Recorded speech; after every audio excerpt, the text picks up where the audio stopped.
Genji's Nanoblade combo might finally be getting nerfed in the future within Overwatch 2 as we go into Overwatch 2 Season 9 and beyond, as there will be some systematic changes coming to burst damage and healing as stated by Alec Dawson on the developer stream with Flats and 𝐒𝐈𝐓𝐄𝐑. Hi everybody, my name is Abby. I'm with you in this video today where we'll be talking about a dev stream where Alec Dawson sat down with Flats and 𝐒𝐈𝐓𝐄𝐑 and they had questions for him where they talked about the state of the game going forward. So let's not waste any time and start talking about it. We're going to talk about Genji a little bit in the end. However, there's a lot of things that you guys need to know about. There's a lot of changes that they're thinking about that's going to be crucial going into the future of Overwatch 2, especially into next year. Now, the one thing that I particularly didn't like, while Alec Dawson did open up about some things, he didn't necessarily talk about the systematic changes coming in Season 9 to burst damage and healing. Rather, he just kind of hinted that, yeah, there is a systemic change coming, and that was about it, all right? Now, I have my notes over here of what was talked about, so I'm just going to read them out and, we're going to go through them. So Alec Dawson, he mentioned during the live stream with Flats and 𝐒𝐈𝐓𝐄𝐑 that basically burst healing and damage are currently the top priority of what they want to tackle with the competitive refresh that comes with the next season. Now, I would have really liked if Alec Dawson gave more context, because a lot of the problem with a lot of these live streams is he doesn't necessarily go into a little bit more depth where he explains what they're trying to do. He just kind of said that, yeah, look, our top priority is burst healing and burst damage. Well, what does this mean? Are we trying to increase it? Are we trying to nerf it? Like, what are we trying to do? Because the 𝐒𝐈𝐄𝐈𝐓𝐄 changes imply that we're actually trying to increase it, So it's a bit confusing. He did say that tanks should feel better going into Season 9 because of the systemic changes that they're trying to bring in, which is, again, interesting, right? So overall, these things that we want addressed, burst healing, high burst damage, as well as the tank role just feeling better to play, these are all things that we want to address. So it is their top priority going into Season 9 because they want the next season onwards to feel like a completely new Overwatch 2, which is, you know what? I'm all for it. If they can do something right, they have my support, okay?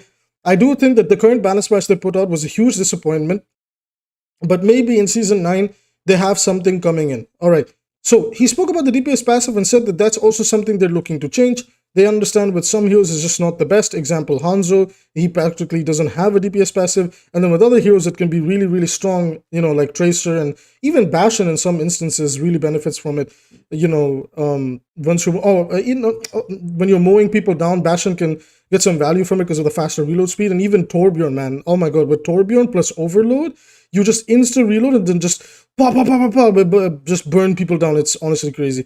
Moving on, he talked about the fact that the top priority, the two heroes that are their top priority, is by far Wrecking Ball and Cassidy. Number one, he said that Wrecking Ball is at the top of their list for a hero that they want to make change. They're not entirely sure if they're going to buff or rework him, but they fully understand the frustration that's coming right now with playing with the Wrecking Ball, as well as the playing the ball himself. Like, the fact that he just feels really underwhelming and they're not entirely sure what to approach because they don't want to get rid of the hero. He's by far one of the most unique heroes in a first-person shooter and not what makes him unique. However, tackling his kit can be difficult because, you don't want to sacrifice his identity of, well, quite literally being a giant wrecking ball. So that's, like, they're looking into it. They're considering changes for Wrecking Ball to see how it all pans out.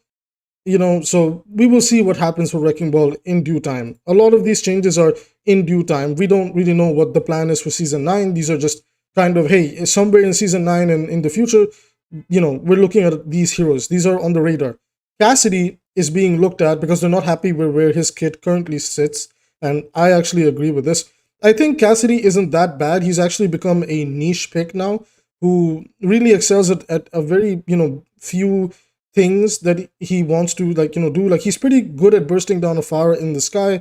There are some maps where he can definitely feel pretty strong, but unfortunately I will say that just Ashe, Soldier 76, Sojourn, they're just massive upgrades, and that has a lot to do with mobility and playmaking potential. Cass is just so easy and vulnerable to getting dived, and because his mobility is kind of crap, even if they give him 225 HP, he falls apart really quickly. Now, I'm not going to lie, I am interested to see what they're going to do with him, but I really hope they don't just go crazy and overbuff him, right? I feel like there's a part of me just kind of wishes that, well, just give him a little bit more range and then leave it as it is and see how it works out. Maybe we don't need to do that much and we can take away the 225 and see how he feels going into future metas. I would rather have Cassidy than Bastion any day. Speaking of Bastion, they were asked about the state of Bastion, and they said that the balanced team, is rather happy with where Bastion is right now, and they believe that the community perceives him to be stronger than he actually is. Now, in my personal opinion, I disagree with this, and I'll talk about that in a moment. Alec Dawson went on to say that it sounds like they want to see how this balance patch will shape up with 𝐒𝐈𝐓𝐄𝐈𝐓𝐄𝐄 and Roadhog before they nerf Bastion any further. Now, I will say that Bastion is not that hard to kill. I do agree over there. However, the problem with Bastion is the skill to value reward ratio and how easy it can be to just completely isolate a tank and burst him down. If the map lacks corners and is much more open, Bastion can easily dominate a tank that isn't necessarily Sigma or Orisa right away, just because they don't have that many options to, answer to that Bastion pick. They don't have cover to hide. They don't have, just enough block, enough shielding, enough barrier, enough healing to get through all of that damage that the Bastion and other characters might be putting out. So, in my opinion, keep a close eye on Bastion. And just look, the problem isn't turn form. I don't mind if his stationary form is a little bit more viable than turn form. Just tone down the power of turn form and put a little bit more power in his normal weapon. Give it a little bit of a fire rate increase. It would just feel a lot better because it's a more skillful playstyle for him, like this Swedo semi-automatic, rifle. That would just feel good. I don't know. And then you can balance it out with how you go into turn form, etc., etc. Although it wouldn't be fine if they just kind of forgot about Bastion and left him in the dumpster tier. I feel like Bastion is sadly one of those characters that we just kind of have to accept that whenever this character is viable, it's just not good for the game. Anyways, moving on, they spoke about the state of Sombra, that her rework has been very successful in terms of player who didn't want to play Sombra and now are practically maining her. So, I agree. I think Sombra's rework was the best rework they've ever done. And they spoke about Roadhog, where they said Hog is currently a top 3 tank. That is, by the way, a big call for concern. And they also said that they're waiting to see how he's going to perform with 𝐒𝐈𝐓𝐄𝐈𝐓𝐄𝐿, because 𝐒𝐈𝐓𝐿 is having a good matchup against Roadhog. So this is kind of scary because they openly admit that they are thinking about counter picks within their game, and they don't balance around a singular hero. Rather, they think about counter picks and things like that, which is incredibly silly because first and foremost, you kind of want to just look at how the hero feels individually, what players like to play against that character that feels honest, and then what feels dishonest. I do think that Hog, while the rework is good, shouldn't ever be a tank that should be on top 3 because he's very frustrating to play against. He's still really one-dimensional and he still falls apart to the same weaknesses that exist. Now, like I said, he is fun to play, but I definitely think that against the new 𝐒𝐈𝐓𝐄𝐈𝐓𝐄𝐿, the overbuffed, giga-buffed 𝐒𝐈𝐓𝐄𝐈𝐓𝐄𝐿 that everybody slept upon, that I like Kiriko got giga-buffed, and I focused on too much. But then this morning I woke up, I read the 𝐒𝐈𝐓𝐄𝐈𝐓 patch again, I was like, wait a minute, 𝐒𝐈𝐓𝐄𝐈𝐓 is kind of overpowered, right? So yeah, so definitely Hog and 𝐒𝐈𝐓𝐄𝐈𝐓, in my opinion, they should be keeping a very close eye on them, and because of that, like Sombra and Bastion are going to be very popular picks in the next season as well.